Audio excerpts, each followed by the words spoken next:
अधिक कवना कसूर हम कईनी बिरिजवा के तेजल अधिक कवना कसूर हम कईनी बिरिजवा के तेजल अरे बनी गईला इतना कठोर अरे बनी गईला इतना कठोर खबरी न भेजल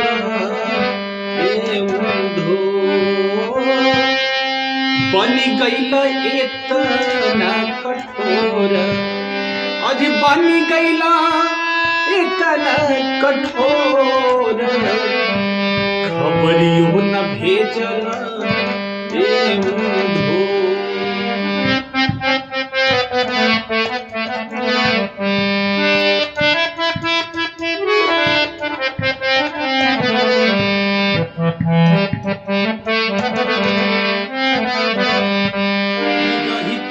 हम जल के मछलियां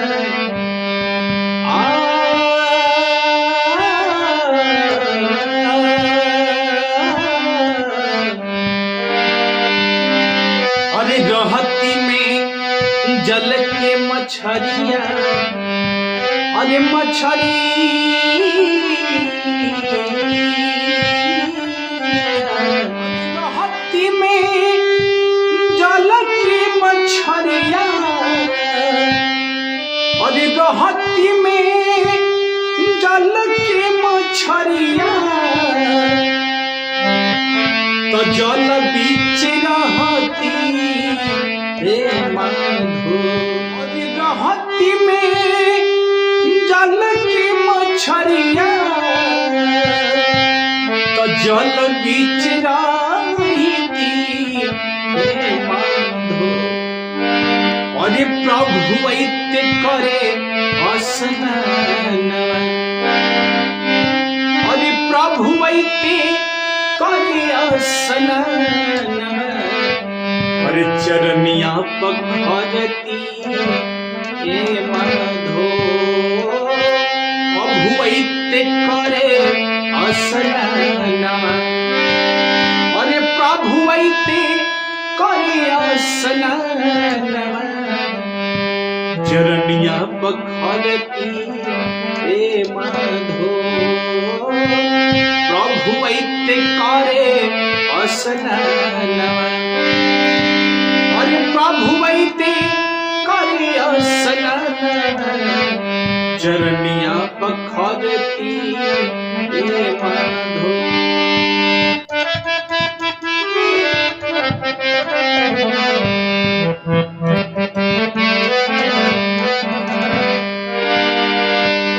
अरे रहती में बन के कोयलिया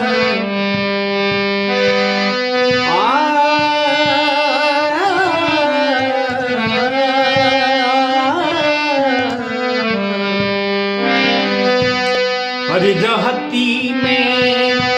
बन के कोयलिया अरे रहती में बन के कोयलिया तो बन बीच रहती ए माधो अरे रहती में बन के कोयलिया तो बन बीच रहती ए माधो प्रभु ऐते खेलन शिकार अरे प्रभु ऐते खेलन शिकार तो बोल के सुनई ए माधो प्रभु ऐते खेलन के शिकार प्रभु ऐते खेलन शिकार तो बोल के सुनई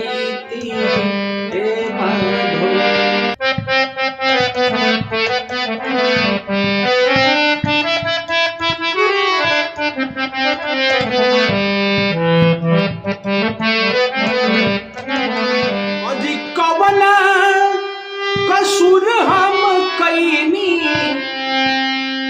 ब्रिजवा के तेजल